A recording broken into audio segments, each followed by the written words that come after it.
હું ધારાસભ્ય હતી એ ટાઈમે આ તળાવ શીતળા માતાનો રોડ મંજૂર કર્યો તો ખાતમુહૂર્ત કર્યું હતું એટલે એ રોડ થયો, આપણે ચોટીલ વાળો કર્યો, આપણે દૈયપ વાળો કર્યો, એવા અનેક રોડો હું ધારાસભ્ય હતી એ ટાઈમે મોટા ભાગે જતા થતા હતા એટલા કર્યા.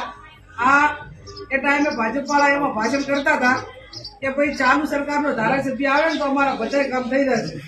આ દોડવાની અંદર આ ગામ છે ધારાસભ્ય જોયા કોઈ આયા નહીં આયા, હું આવતી એટલા નથી આવ્યા ને. નમસ્કાર દર્શક મિત્રો, વાવથરા જિલ્લામાં કોંગ્રેસ દ્વારા ઉમેદવારોની પસંદગી કરવા માટે સેન્સ લેવાની પ્રક્રિયા હાથ ધરવામાં આવી છે. ત્યારે બનાસકાંઠાના સાંસદ ગેનીબેન ઠાકોરનું એક મહત્વનું નિવેદન સામે આવ્યું છે, જેમાં તેમણે કહ્યું છે કે હું જ્યારે ધારાસભ્ય હતી ત્યારે અનેક રોડ રસ્તાનું કામ પૂરું કરવામાં આવ્યું છે. કેટલાક લોકો એવી વાતો કરતા હોય છે કે ચાલુ સરકારનો એમએલએ આવે તો જ આપણા બધા જ કામ થઈ જશે, પરંતુ હાલના ધારાસભ્ય તો દેખાતા જ નથી.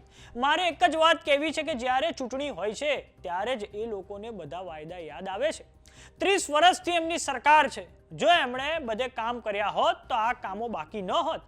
30 વર્ષથી તમે સરકારમાં છો, તેમ છતાંય જો તમારે કોંગ્રેસ વાળાને શોધવા પડે તો ઢાંકણીમાં પાણી લઈને ડૂબી મરવું જોઈએ.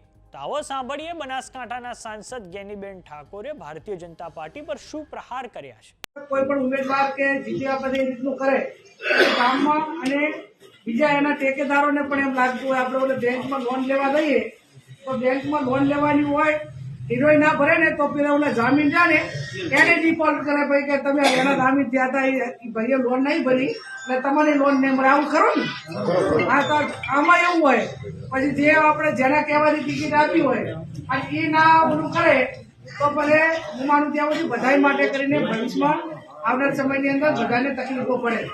એટલે આપ સૌ સાથે મળીને તાલુકા પંચાયત બનાવો. આપણા નાના લોકોનું કામ એ તાલુકા જિલ્લા પંચાયત પૂરતું સીમિત હોય છે.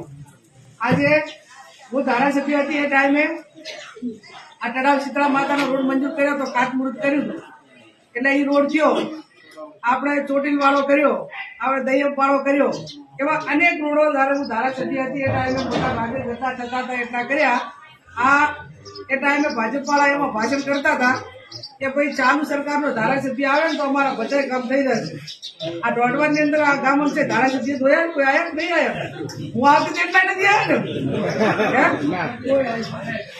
એટલે જયારે ઉલડી વોટ આવે ને એને કહેજો તમે બધા કોનાની લંકા બનાવવાના હતા કે હજી સુધી તો કઈ નવી કેનાલાનું કે રોડાનું કે જેટલા હું એમ માનું કે કદાચ ધારાસભ્યથી મુખ્યમંત્રી બધા વાયદા આલીને ગયા છે અને બધાને બોલાવીને કીધું હતું.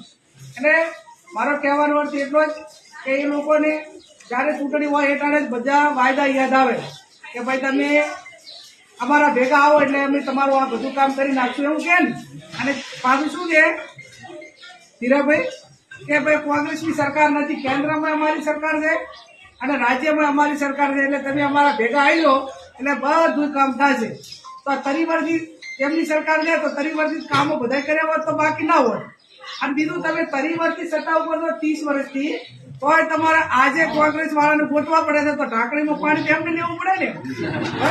આજે કોંગ્રેસના ઉમેદવારોને ગોતે, કોંગ્રેસના કાર્યકરોને ગોતે, એમને ભાજપમાં ભેળવવાનું કરે તો તમે તરીવરથી શું કર્યું? કેન્દ્રમાં છો, અહીંયા છો, સહકારી માળખું તમારા કન છે, વહીવટી તંત્ર તમારા કન છે, બધું તમારી જોડે છે, છતાં તમે કોંગ્રેસ વાળા પાછળ શું પડી ગયા. અને આજે તમે જુઓ કે રાજ્યમાં હોય કે કેન્દ્રમાં હોય કે ગમે અહીંયા તમારે અહીંથી ભાજપમાં ગયેલો માણસ હોય ને કોંગ્રેસનો એને ચૂંટણી એમને લડાવવો પડે, એમની તો કોઈ આબરૂ જ નથી. એમ અહીંથી ગયા પછી મંત્રીઓ હાર્યા જ જાય. વાત કરીએ વાવથરા જિલ્લાની, તો આ જિલ્લો બનાસકાંઠામાંથી તેને અલગ કરીને થોડાક સમય અગાઉ જ તેને બનાવવામાં આવ્યો છે. તેમાં સુઈગામ, વાવ, ભાભર, દિયોદર, લાખાણી, થરાદ, ધાનેરા અને કાંકરેજનો સમાવેશ થાય છે. સ્થાનિક સ્વરાજ્યની ચૂંટણીઓમાં આ જિલ્લામાં ભારતીય જનતા પાર્ટીની સેન્સ પ્રક્રિયા પૂર્ણ થઈ ચૂકી છે. 1203 દાવેદારોએ ભાજપમાંથી ચૂંટણીઓ લડવા માટે ઈચ્છા વ્યક્ત કરી છે. 2 નગરપાલિકા અને 8 તાલુકા વિસ્તારમાંથી કુલ 1203 જણાએ દાવેદારી કરી છે. ભારતીય જનતા પાર્ટીમાં 60 વર્ષથી વધુ ઉંમરના વ્યક્તિઓ અને જૂના જોગીઓના પત્તા કપાય તેવી સંભાવના છે.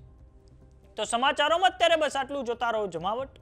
જો તમે અમને YouTube પર જોઈ રહ્યા તો સબસ્ક્રાઇબ કરો, જો તમે અમને Facebook પર જોઈ રહ્યા તો ફોલો કરો. સાથે જ અમારી WhatsApp ચેનલ આવી ગઈ છે, જોઈન કરવાનું ના ભૂલતા. નમસ્કાર.